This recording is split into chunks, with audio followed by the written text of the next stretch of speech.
pero vamos a ver cuál podría ser eventualmente un dólar de equilibrio, si es que tal cosa existiera. Y para eso consultamos a Damián Dipache. Damián, buenas tardes, ¿cómo estás? ¿Cómo estás, Pepe? Buenas tardes, un placer, ¿eh? Lo mismo digo, ¿vos entendés que hay efectivamente un dólar de equilibrio o eso es muy arbitrario? En todo caso, ¿por qué entendés que sería de 600 a 650 pesos que dice el futuro ministro del Interior, que ni siquiera tiene nada que ver con un cargo económico en el futuro de Javier Milei? ¿Te acordás la frase hace 4 años para este mismo momento? ¿60 estaba bien? Sí, claro, Alberto Fernández. Y estuvo bien y la verdad que no lo pudo dominar. Entonces, el 600, 650 está bien es, con ciertos interrogantes, ¿eh? ¿A qué tasa de interés? ¿A cuántos pesos excedente respecto de la cantidad de dólares? ¿Qué es un desdoblamiento comercial o una unificación del tipo de cambio? O sea, hay muchas cuestiones de decir, bueno, a cuánto está bien y si efectivamente ese tipo de cambio es competitivo. Claro, decir 600, 650 es como decir, bueno, como hoy el dólar exportador está en ese nivel, bueno, converger en ese tipo de cambio directamente y que se acaben los problemas. Ahora, ten en cuenta que hoy al exportador se le liquida ese valor, pero el importador, una vez que el exportador liquidó ese valor, el importador los toma a entre 400 y 440 pesos. Ujú. Por lo cual, efectivamente nosotros le pagamos al exportador a 630 pesos y se los damos al importador a entre 400 y 440 pesos. Una locura total. Eso hay que solucionarlo. Ahora me decís vos, ¿a qué nivel de tipo de cambio puede llegar a converger? Es como decir, bueno, es el nivel actual, ¿no?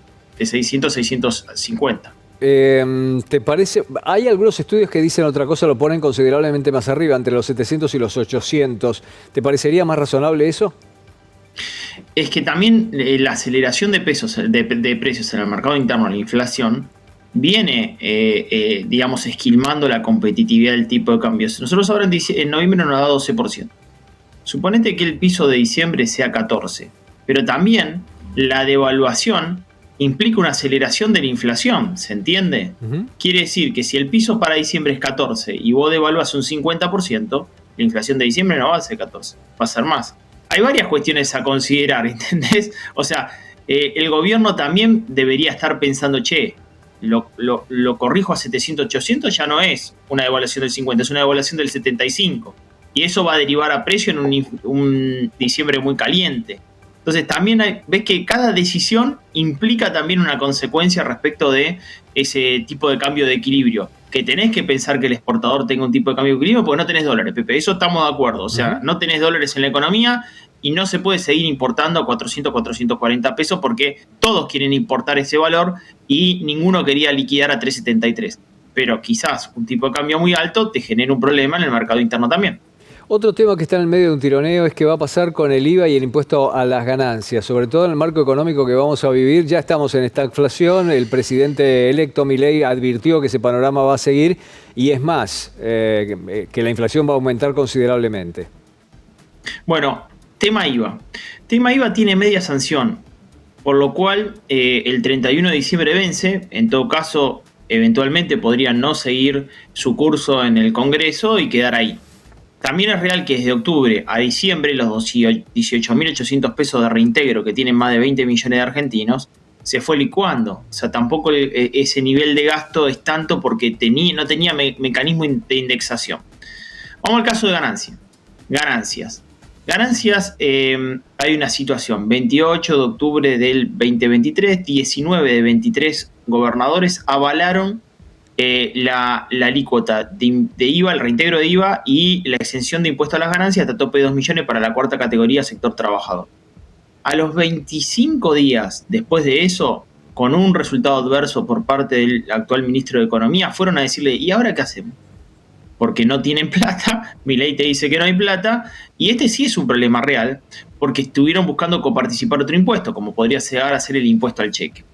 Yo no me imagino a un Javier Milei derogando eso o, digamos, tirando para atrás o incluso poniéndole otro tope. No me lo imagino porque si hay una de las banderas de él es la baja impositiva.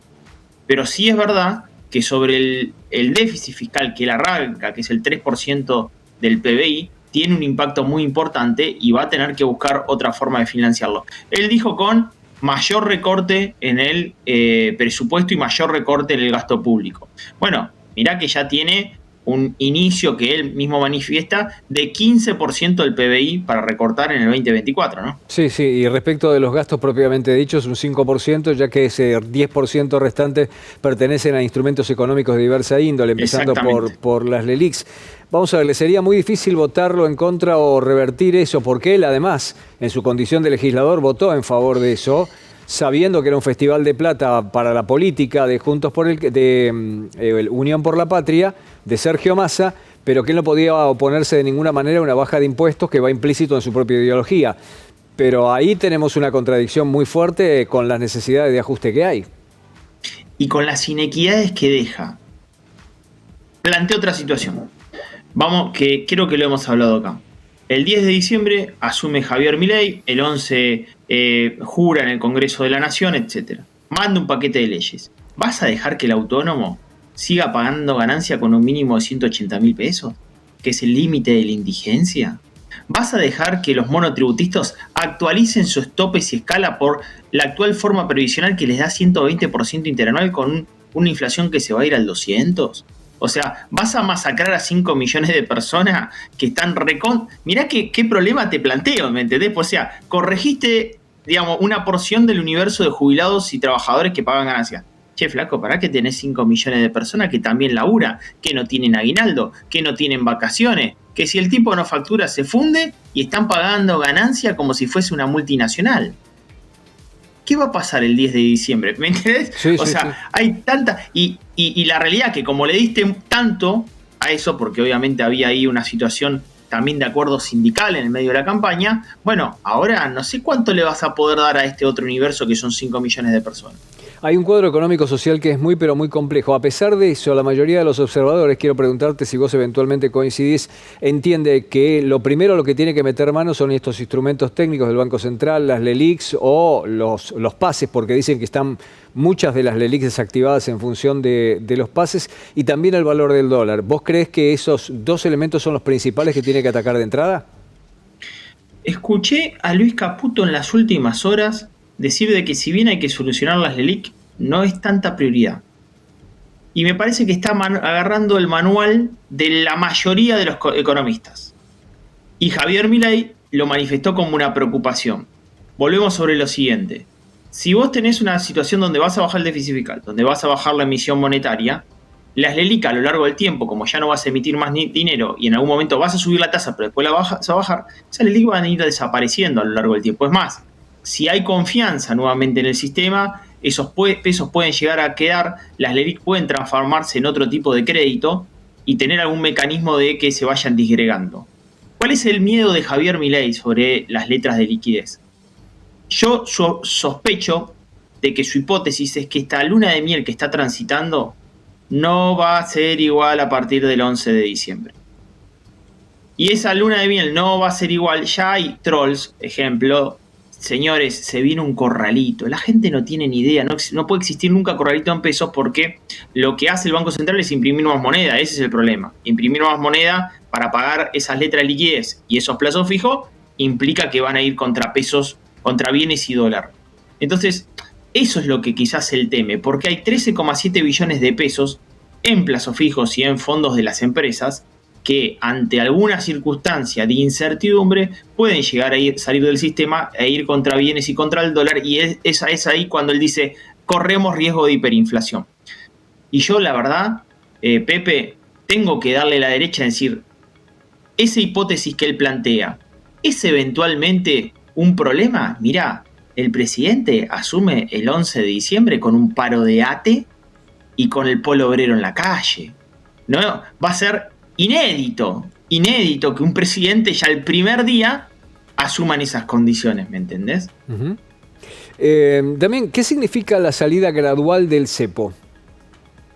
Salida gradual del cepo implica que en el primer tramo de, la ventana diciembre-marzo, quizás podés empezar a liberar parte de los cepos, porque Argentina tiene 36 cepos 36 cepos acumulados en la economía, sobre el sistema financiero, sobre las compras al exterior, sobre las importaciones. Entonces, esa salida gradual de decir, che, mira, las IRAs, que no deja de ser un cepo, te las voy a empezar a otorgar de diferente manera con otro mecanismo que no sea tan burocrático a medida que yo tenga dólares. Entonces es una salida, porque efectivamente estás pudiendo dar más dólares a los importadores. Esa sería una salida gradual.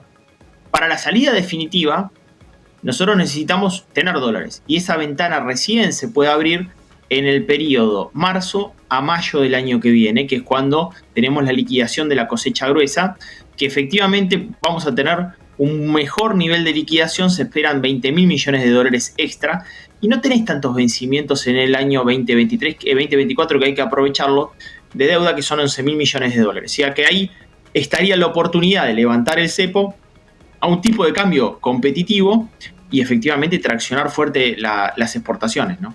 Desde el Ministerio de Economía, el dato optimista que tienen es una mejora sensible, las lluvias se están acompañando, un dato positivo respecto de lo que va a ser la cosecha y también un mejor panorama en cuanto a lo energético. Sin embargo, para empezar a moverse necesita de alguna manera algo de fondo fresco, se especula con unos 3.000 millones, con eso estaría muy justito, pero alcanzaría 3.000 millones de dólares, claro. ¿Vos coincidís con esa cifra? Pero no veo a nadie en el mercado tratando de ofrecer ese tipo de dinero a la Argentina en estos momentos. Me parece que ahí vuelvo a la mente de Luis Caputo. Me parece que ahí está esperando qué pasa el 11 de diciembre cuando envíe el paquete de reformas y anuncie cuáles son su plan de gobierno, Milei, cómo lo toma el mercado, cómo accionan los bonos, cómo accionan las acciones. Porque si efectivamente recupera, el mercado comienza a tener confianza, quizás es otro el cantar.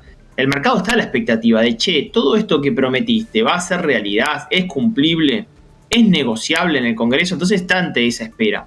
Entonces, ante algún breve atismo de que sí es cumplible, quizás el mercado vea, avisore un grado más de credibilidad, de confianza en el plan económico y político de Javier Milei, y pueda llegar a tomar algo de deuda en el mercado, pequeña deuda en el mercado. También tenemos que ver cuál es la baja del riesgo país, o está en 1.900 puntos, sigue siendo un riesgo país muy alto. Si vos le sumás la tasa del bono del tesoro, Argentina se tendría que estar financiando el 23% anual, una locura. Una locura. Una locura. Damián, quiero agradecer mucho tu tiempo. Un placer, Pepe, abrazo grande.